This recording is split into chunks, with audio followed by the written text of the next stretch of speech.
he famously promised his kingdom for a horse. But what happened to the body of King Richard III after his defeat at the Battle of Bosworth has remained a mystery for more than 500 years.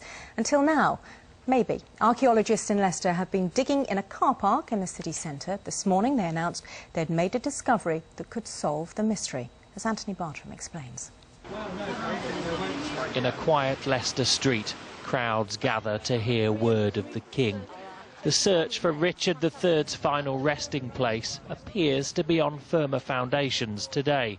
Beneath a city centre car park, these trenches have revealed the medieval Greyfriars Church, and from there, more evidence has led them to human remains.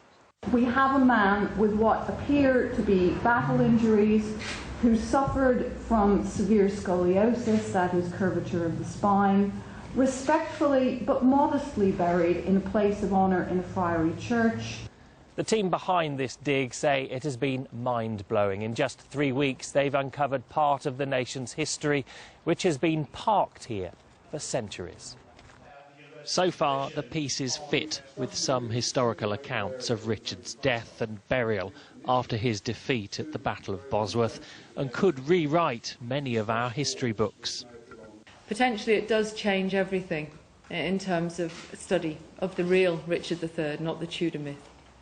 A 17th generation descendant of the King's sister, Michael Ibsen, has given DNA samples to experts, and they hope to match them with the remains.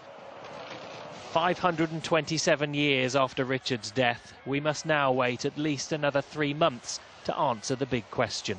Anthony Bartram, BBC News, Leicester. Richard III, youngest son of Richard, Duke of York, and Cicely Neville, was born in Fotheringhay Castle on October the 2nd, 1452. The castle was the old Motte Bailey style, and all that's left now are some old lumps and bumps in a field, left to your own imagination.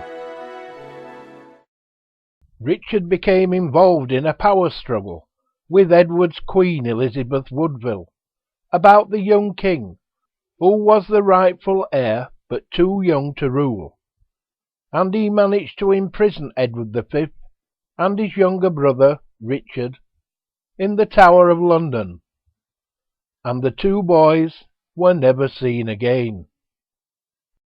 In August 1485, Henry Tudor, Earl of Richmond, who was a Lancastrian claimant to the throne, landed in South Wales and engaged Richard in battle on Bosworth Field on August the 22nd. Although Richard possessed superior numbers, a number of his key lieutenants defected, and refusing to flee the battlefield, Richard was killed in the battle, and Henry Tudor took the throne as Henry VII.